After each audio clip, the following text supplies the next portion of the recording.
Selamat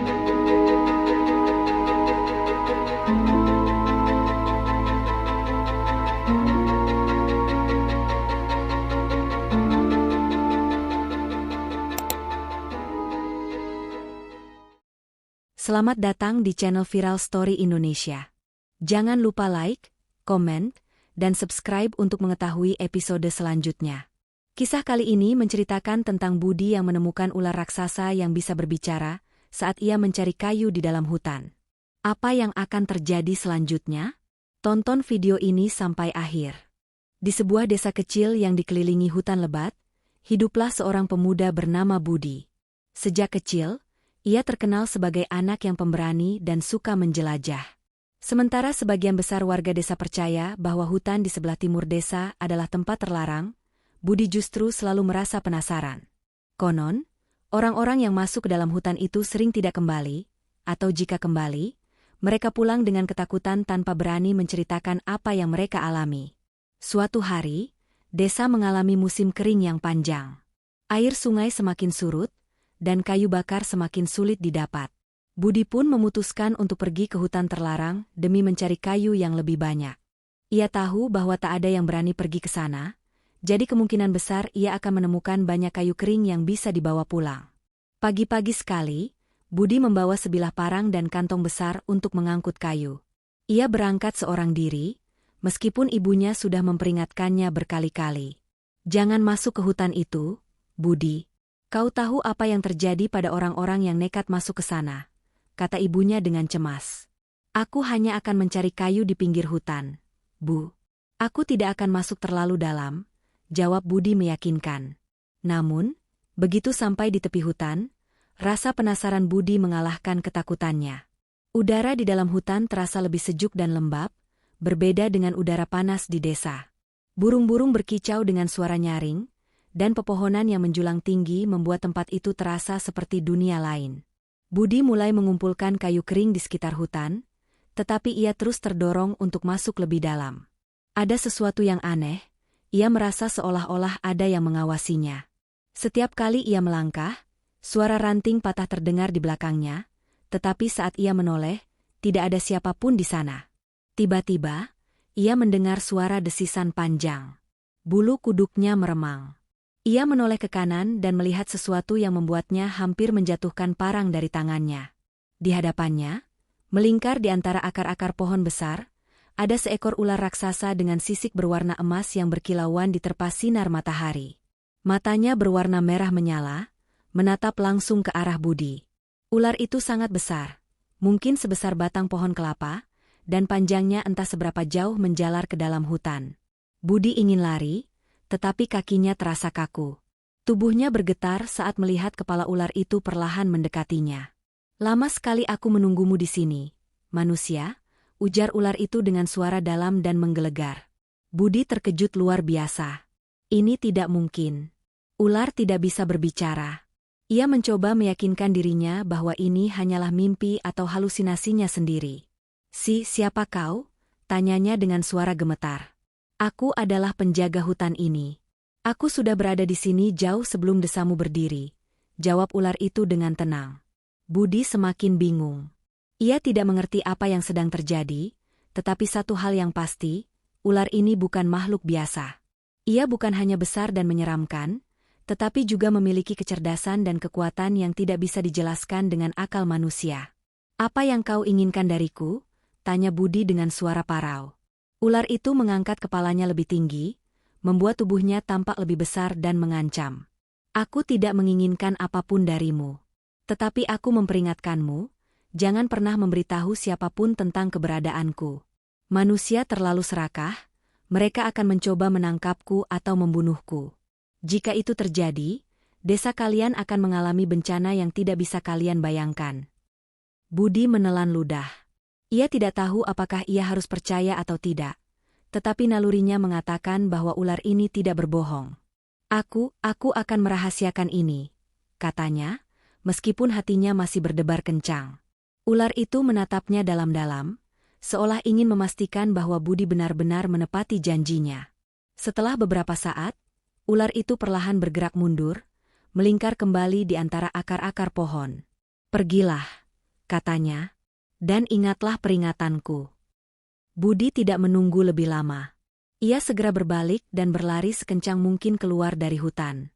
Dadanya terasa sesak, napasnya terengah-engah, dan keringat membasahi tubuhnya. Begitu sampai di desa, ia langsung masuk rumah dan duduk terdiam di lantai. Ibunya yang melihatnya pucat dan ketakutan segera menghampiri. Budi, apa yang terjadi? Kau baik-baik saja? Budi mengangguk pelan, tetapi pikirannya masih dipenuhi dengan bayangan ular raksasa itu. Ia telah berjanji untuk tidak memberitahu siapapun, tetapi bagaimana mungkin ia menyimpan rahasia sebesar ini sendirian? Malam itu, ia hampir tidak bisa tidur. Setiap kali ia memejamkan mata, ia teringat mata merah menyala ular itu dan suaranya yang bergema di kepalanya. Tanpa ia sadari, ia telah membuat keputusan yang akan mengubah hidupnya dan seluruh desa selamanya. Sejak pertemuannya dengan ular raksasa di hutan terlarang, Budi tidak bisa tidur nyenyak. Setiap malam, bayangan mata merah menyala dan suara menggelegar ular itu terus menghantui pikirannya. Ia berusaha keras untuk menepati janjinya, tidak menceritakan kejadian itu kepada siapapun. Namun, ketakutan dan rasa penasarannya semakin lama semakin sulit ditahan. Pagi itu, Budi duduk termenung di bawah pohon dekat sawah sambil memainkan ranting kering di tangannya. Ia ingin melupakan apa yang telah ia lihat, tetapi semakin berusaha, semakin ia teringat. Tidak jauh dari tempatnya duduk, sahabatnya, Wira, datang menghampiri. Budi, kau kenapa? Dari kemarin kau kelihatan aneh, tanya Wira sambil duduk di sebelahnya. Budi menatap sahabatnya ragu. Wira adalah teman dekatnya sejak kecil, seseorang yang selalu bisa ia percaya. Setelah beberapa saat diam, akhirnya ia memutuskan untuk menceritakan semuanya. Aku bertemu sesuatu di hutan, kata Budi pelan. Wira mengernyitkan dahi. Sesuatu? Maksudmu apa? Aku melihat seekor ular raksasa. Bukan ular biasa. Ular itu sebesar batang pohon kelapa, bersisik emas, dan bisa berbicara. Wira tertawa kecil, mengira Budi sedang bercanda.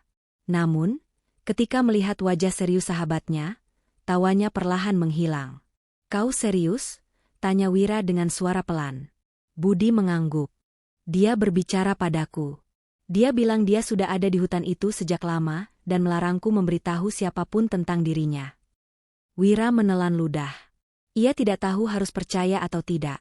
Tetapi ia juga tahu bahwa Budi bukan tipe orang yang suka berbohong. Lalu kenapa kau menceritakannya padaku? Aku tidak bisa menyimpannya sendirian. Aku merasa harus menceritakannya pada seseorang, jawab Budi. Wira mengangguk, tetapi dalam hatinya, rasa penasarannya semakin membesar. Setelah berbincang sebentar, mereka berdua pun berpisah dan kembali ke rumah masing-masing. Namun, tanpa Budi sadari, Wira merasa cerita ini terlalu besar untuk disimpan sendiri. Ia akhirnya menceritakannya kepada ibunya saat makan malam.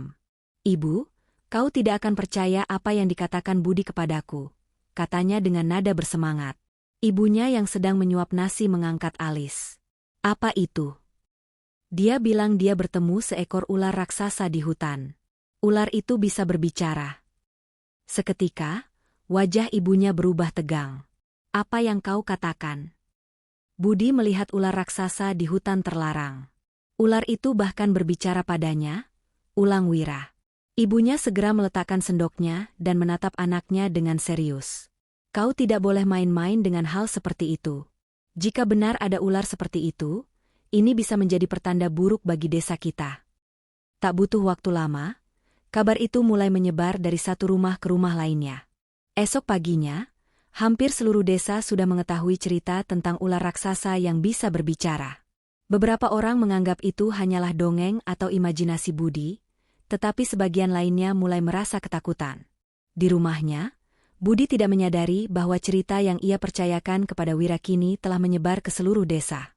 Ia baru mengetahuinya saat seorang lelaki tua, Pak Darman, datang mengetuk pintu rumahnya. Budi, apa benar kau bertemu dengan ular raksasa di hutan? Tanyanya langsung begitu Budi membuka pintu. Budi terkejut. Bagaimana Anda tahu? Pak Darman menghela napas. Hampir seluruh desa sudah tahu, Nak. Ceritamu menyebar dengan cepat. Jantung Budi berdegup kencang. Ia tak menyangka bahwa Wira akan menceritakan ini kepada orang lain. Tak lama, warga desa mulai berkumpul di balai desa untuk membahas kabar ini. Para tetua desa tampak khawatir, sementara beberapa warga mulai meributkan kemungkinan adanya kutukan atau pertanda buruk. Kita harus melakukan sesuatu sebelum makhluk itu membawa petaka bagi desa kita, seru seorang pria bernama Pak Surya, seorang pemburu ulung yang baru saja kembali dari perburuannya di hutan lain. Kita bahkan belum tahu apakah cerita ini benar atau tidak, sahut yang lain. Tapi kita tidak bisa mengambil risiko. Jika benar ada ular raksasa di hutan, maka kita harus menangkap atau membunuhnya sebelum terlambat, tambah Pak Surya. Budi yang berada di tengah-tengah kerumunan mulai merasa gelisah. Ia telah berjanji kepada ular itu untuk tidak memberitahu siapapun, tetapi kini seluruh desa mengetahuinya. Dan yang lebih buruk, beberapa orang mulai berencana untuk memburu ular itu. Ia mencoba berbicara, tetapi suaranya tenggelam dalam perdebatan para warga. "Budi, kau harus membawa kami ke tempat di mana kau melihatnya," seru seseorang. Budi menggeleng cepat. "Tidak. Kalian tidak boleh mengganggunya. Dia tidak jahat. Dia hanya ingin kita membiarkannya hidup di hutan." Namun, kata-kata Budi tidak mampu menenangkan warga desa. Rasa takut dan keingintahuan mereka lebih besar daripada logika. Malam itu, beberapa pria desa, termasuk Pak Surya dan kelompoknya, mulai bersiap-siap dengan tombak dan obor. Mereka akan pergi ke hutan keesokan paginya untuk memburu ular raksasa itu. Budi duduk di beranda rumahnya, menyesali keputusannya menceritakan rahasia ini kepada Wira. Ia tahu ia harus melakukan sesuatu sebelum semuanya terlambat. Dalam hatinya, ia hanya bisa berharap bahwa ular itu telah pergi jauh dan tidak akan ditemukan oleh para pemburu. Namun, ia juga tahu bahwa makhluk sebesar itu tidak mungkin bersembunyi selamanya. Esok hari, pemburuan akan dimulai, dan nasib desa dan ular raksasa itu akan berubah selamanya. Matahari baru saja muncul di ufuk timur ketika sekelompok pria desa berkumpul di lapangan dengan membawa tombak, golok, dan obor. Mereka bersiap untuk memasuki hutan terlarang dan memburu ular raksasa yang telah membuat gempar desa. Di antara mereka, Pak Surya berdiri paling depan. Ia adalah seorang pemburu ulung yang telah lama berkelana di berbagai tempat, memburu hewan liar. Kita tidak bisa membiarkan makhluk seperti itu hidup di dekat desa. Siapa tahu kapan ia akan menyerang? Kita harus mengusirnya atau membunuhnya sebelum terjadi sesuatu yang buruk, serunya dengan lantang. Beberapa warga yang lebih tua terlihat ragu. Mereka percaya bahwa hutan terlarang memang menyimpan sesuatu yang tidak seharusnya diganggu. Namun, ketakutan telah menguasai hati sebagian besar penduduk desa, dan mereka tidak ingin mengambil risiko. Di sisi lain, Budi berdiri di dekat Wira dengan wajah cemas. Ia tidak pernah bermaksud membuat keadaan menjadi seperti ini. Jika ular itu benar-benar adalah penjaga hutan seperti yang dikatakannya, maka apa yang akan terjadi jika manusia menyerangnya? "Ini salahku," gumam Budi. "Maaf, Bud. Aku tidak tahu cerita ini akan menyebar seperti ini," kata Wira dengan nada menyesal. Budi tidak menyalahkan Wira. Ia tahu bahwa yang terjadi sekarang adalah akibat dari keputusannya sendiri. Namun, ia tidak bisa diam saja. Ia harus memperingatkan ular itu sebelum para pemburu menemukannya.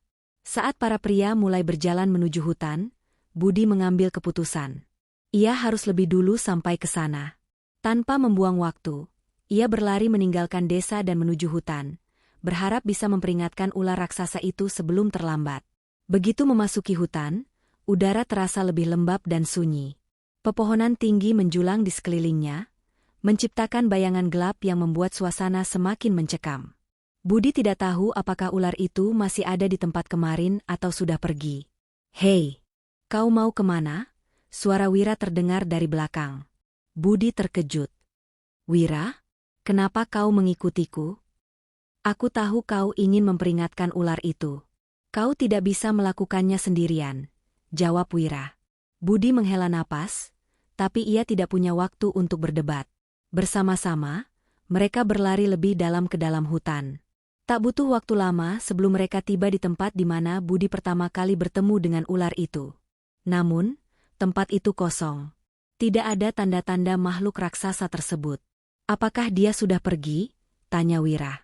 Budi melangkah maju dan berusaha memanggil dengan suara pelan, "Hei, kau ada di sini." Hening. Namun, tiba-tiba, tanah di sekitar mereka bergetar. Dari balik akar-akar besar sebuah pohon raksasa, muncullah kepala ular berwarna emas itu, matanya menyala merah seperti sebelumnya. "Kenapa kau kembali?" Suara dalam itu bergema di telinga mereka. "Kau dalam bahaya," seru Budi. "Orang-orang desa datang dengan senjata. Mereka ingin memburumu." Ular itu diam sejenak, lalu menggerakkan tubuhnya yang besar hingga membuat daun-daun kering berguguran. "Aku sudah menduganya. Manusia selalu takut pada sesuatu yang mereka tidak pahami. Kau harus pergi dari sini," kata Budi dengan panik. "Jika mereka menemukanmu, mereka akan menyerang." Ular itu mengangkat kepalanya lebih tinggi, matanya berkilat dengan tajam. "Aku tidak akan lari dari rumahku sendiri." Budi ingin membujuk lebih lanjut, tetapi suara langkah kaki dan teriakan orang-orang semakin mendekat. Para pemburu telah tiba. Pak Surya dan rombongannya berjalan perlahan di antara pepohonan, mengamati setiap sudut hutan dengan waspada. Mereka tidak tahu pasti di mana ular itu berada, tetapi mereka yakin bahwa mereka semakin dekat. Tiba-tiba, salah satu dari mereka berteriak, "Di sana, ada sesuatu yang bergerak." Mereka segera mengangkat tombak dan obor mereka, bersiap menghadapi apapun yang ada di hadapan mereka. Dan saat mereka melihatnya, mereka terperanjat. Di depan mereka, melingkar dengan anggun di antara akar-akar pohon besar, ular raksasa itu berdiri tegak. Tubuh emasnya berkilauan diterpa cahaya matahari yang menembus dedaunan. Beberapa pria mundur dengan ketakutan, tetapi Pak Surya tidak gentar. Ia mengangkat tombaknya dan berseru, "Makhluk ini terlalu besar untuk dibiarkan hidup. Kita harus mengalahkannya." Namun sebelum ada yang bisa menyerang, ular itu berbicara. "Hentikan." Suara dalamnya menggema di seluruh hutan, membuat semua orang terpaku di tempatnya. Mereka semua membelalakan mata, tidak percaya dengan apa yang baru saja mereka dengar. Ular itu berbicara, salah satu warga bergumam dengan suara gemetar. "Aku bukan ancaman bagi desa kalian," lanjut ular itu. "Aku telah berada di sini selama ratusan tahun, menjaga keseimbangan alam di sekitar desa kalian. Jika kalian menyerangku, kalian akan mengundang bencana bagi diri kalian sendiri." Pak Surya masih tidak percaya. "Apa maksudmu dengan menjaga keseimbangan?" Ular itu melingkarkan tubuhnya sedikit, lalu menjawab, "Aku menjaga agar makhluk-makhluk lain di hutan ini tidak mengganggu desa kalian.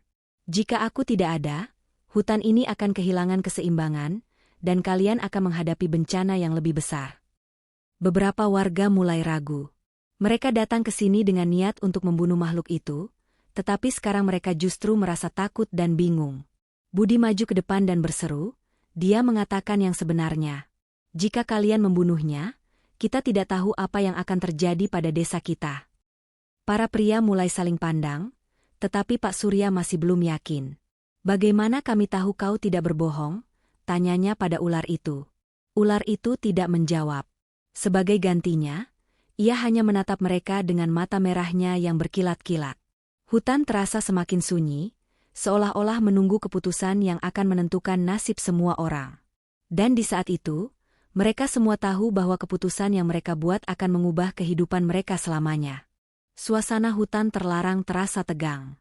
Para pemburu yang awalnya bersemangat kini dipenuhi keraguan setelah mendengar ular raksasa itu berbicara. Mereka datang dengan niat untuk membunuhnya, tetapi sekarang mereka tidak yakin apakah mereka telah membuat keputusan yang benar. Pak Surya masih menggenggam tombaknya dengan erat, menatap ular itu dengan mata penuh kecurigaan. "Jadi kau mengklaim bahwa kau menjaga keseimbangan hutan ini? Bagaimana kami bisa percaya padamu?" Ular itu tidak segera menjawab. Ia hanya mengangkat kepalanya lebih tinggi, memandang mereka dengan tatapan tajam sebelum akhirnya berbicara, suaranya bergetar seperti gemuruh di langit. "Aku tidak butuh kepercayaan kalian. Tapi aku sudah memperingatkan. Jika kalian tetap berniat menyerangku, maka kalian sendiri yang akan menanggung akibatnya." Beberapa pria mundur, ketakutan. Namun, Pak Surya tetap pada pendiriannya. "Omong kosong. Kau hanya mencoba menakut-nakuti kami. serunya. Dengan penuh keyakinan, ia mengangkat tombaknya tinggi dan bersiap melemparkannya ke arah ular raksasa itu. "Pak Surya, jangan!" teriak Budi, melangkah maju dengan panik. Namun, terlambat. Dengan gerakan cepat, Pak Surya melempar tombaknya. Tombak itu melesat di udara, menuju kepala ular. Tapi sesuatu yang tak terduga terjadi. Sebelum tombak itu mengenai sasaran, angin kencang tiba-tiba bertiup dari dalam hutan. Daun-daun beterbangan liar, dan suara gemuruh terdengar dari kejauhan. Pohon-pohon besar bergoyang keras, seolah ada kekuatan besar yang mengamuk. Tombak itu, yang seharusnya menusuk kepala ular, justru berbelok ke samping secara misterius dan menancap ke batang pohon. Seluruh pemburu terdiam. Mata mereka membelalak, tidak percaya dengan apa yang baru saja terjadi. Ular raksasa itu tidak bergerak. Matanya bersinar lebih terang, dan tiba-tiba suara gemuruh semakin kuat. Tanah di sekitar mereka bergetar, akar-akar pohon mulai bergerak seperti ular kecil, dan dari kejauhan terdengar suara-suara binatang liar yang meraung dengan marah. "Hutan ini hidup," seru salah seorang pemburu ketakutan. Ular itu akhirnya berbicara lagi. Suaranya lebih dalam dan menggelegar, seperti suara alam itu sendiri. "Kalian tidak paham, manusia. Aku bukan sekadar penjaga hutan ini. Aku adalah bagian dari hutan ini. Ketika kalian mencoba menyerangku, kalian juga telah menantang hutan itu sendiri." Tiba-tiba, dari balik pepohonan, suara derap kaki terdengar semakin jelas. Sekawanan babi hutan muncul, mata mereka merah, berlari liar seolah marah. Burung-burung hitam terbang rendah di atas kepala para pemburu, membuat mereka semakin panik. Pak Surya mencoba tetap tenang, tetapi ketakutan mulai merayap ke dalam dirinya. Ia tidak percaya pada sihir atau hal-hal gaib, tetapi semua yang terjadi di hadapannya benar-benar di luar nalar manusia. "Kita harus pergi dari sini," teriak salah seorang pria desa. "Tapi kita belum. Lihat sekelilingmu, Pak Surya. Ini bukan perburuan lagi, ini hukuman. Kita harus keluar dari sini sebelum semuanya terlambat." Satu persatu, para pemburu mulai mundur. Mereka tidak lagi ingin melawan makhluk yang jelas memiliki kekuatan yang tidak bisa mereka pahami. Pak Surya masih ingin melawan, tetapi saat ia melihat ular itu menatapnya dengan tajam, ditambah dengan semakin kacaunya suasana hutan, ia akhirnya mengakui kekalahannya. Dengan langkah gontai, ia menurunkan tombaknya dan berbalik meninggalkan tempat itu. Para pria lainnya segera mengikutinya, berlari kembali ke desa dengan ketakutan. Budi dan Wira masih berdiri di tempat, menatap ular itu dengan campuran rasa kagum dan ketakutan. "Kau menyelamatkan mereka, sekaligus mengusir mereka," gumam Budi. Ular itu menurunkan kepalanya sedikit. Suaranya kembali tenang. "Aku hanya menunjukkan pada mereka bahwa hutan ini bukan untuk dirusak. Jika mereka mengerti, maka tidak akan ada lagi bahaya bagi mereka." Budi mengangguk. Ia mulai memahami bahwa ular ini bukan sekadar hewan biasa. Ia adalah penjaga, pengawas, dan mungkin bagian dari sesuatu yang jauh lebih besar dari yang bisa dipahami manusia. Sebelum pergi, Budi menatap ular itu sekali lagi. "Terima kasih telah menahan diri. Aku akan mencoba meyakinkan desa untuk tidak lagi mengganggumu." Ular itu mengangguk perlahan sebelum perlahan kembali melingkar di antara akar-akar pohon, menghilang dalam bayangan hutan. Budi dan Wira pun segera berlari menyusul para pemburu, kembali ke desa yang telah menunggu dengan cemas. Mereka tahu, setelah kejadian ini, desa mereka tidak akan pernah lagi memandang hutan dengan cara yang sama. Setelah kejadian di hutan, suasana desa menjadi sunyi dan penuh ketegangan. Para pemburu yang sebelumnya berangkat dengan penuh keberanian kini kembali dalam keadaan kacau, dengan wajah pucat dan langkah gontai. Tidak ada yang berbicara, tetapi ketakutan jelas tergambar di mata mereka. Budi dan Wira mengikuti dari belakang, masih sulit mempercayai apa yang baru saja terjadi. Hutan benar-benar hidup, dan ular raksasa itu bukan makhluk biasa. Ia bukan hanya berbicara, tetapi juga memiliki kekuatan yang bisa mengendalikan alam di sekitarnya. Sesampainya di desa, warga segera mengerubungi para pemburu. "Bagaimana? Kalian berhasil?" tanya seorang pria dengan penuh harap. Pak Surya tidak menjawab. Ia hanya diam, menundukkan kepala, lalu berjalan melewati kerumunan menuju rumahnya. Para pemburu lain juga tidak berkata apa-apa, wajah mereka menyeratkan ketakutan yang mendalam. Akhirnya, seorang pria tua di desa, Pak Darman, maju ke depan dan menatap mereka dengan tajam. Apa yang sebenarnya terjadi di hutan? Budi menelan ludah. Ia tahu seseorang harus menjelaskan. Akhirnya, dengan suara pelan, ia mulai bercerita. Kami menemukan ular itu. Dia tidak menyerang kami. Tapi ketika Pak Surya mencoba menyerangnya, hutan tiba-tiba bereaksi. Angin kencang bertiup, tanah bergetar, dan binatang-binatang liar menjadi agresif. Hutan itu hidup, seolah-olah melindungi ularnya. Warga yang mendengar kisah itu langsung bergumam ketakutan. Beberapa wajah terlihat semakin pucat. Jadi, itu bukan ular biasa? Tanya seseorang dengan suara gemetar. Budi menggeleng. Aku rasa dia adalah penjaga hutan ini. Dia sudah ada di sana sejak lama, dan dia memperingatkan kita agar tidak mengganggunya. Jika kita tetap mencoba melawannya, maka hutan sendiri yang akan menghukum kita. Hening. Semua orang memproses kata-kata Budi dengan ekspresi ngeri. Lalu, dari tengah kerumunan, seorang wanita tua yang dikenal sebagai Mbah Sari, seorang penjaga adat dan sejarah desa, akhirnya angkat bicara. Aku sudah mendengar cerita seperti ini dari kakekku dulu. Konon, di dalam hutan itu memang ada makhluk penjaga. Dulu, para leluhur desa kita selalu menghormatinya. Mereka tidak pernah berburu atau menebang pohon sembarangan di hutan terlarang itu, karena mereka tahu bahwa hutan itu memiliki pelindungnya sendiri. Beberapa warga mulai mengangguk, mengingat kembali cerita-cerita lama yang pernah mereka dengar dari orang tua mereka. Namun, generasi baru seperti Pak Surya dan para pemburu muda tidak pernah percaya akan hal-hal seperti itu, sampai kejadian hari ini. Pak Surya akhirnya berbicara, suaranya lemah. Aku mengaku salah. Aku berpikir bahwa ular itu hanya binatang biasa yang bisa dibunuh. Aku tidak pernah menyangka bahwa kita akan menghadapi sesuatu yang jauh lebih besar dari yang bisa kita pahami. Ia menunduk, menghela napas panjang sebelum melanjutkan, aku berjanji, mulai sekarang aku tidak akan pernah lagi mengganggu hutan itu. Warga lain juga mengangguk setuju. Mereka sadar bahwa mereka telah membuat kesalahan besar dengan mencoba menantang sesuatu yang tidak mereka pahami. Sejak saat itu, desa mengambil keputusan penting.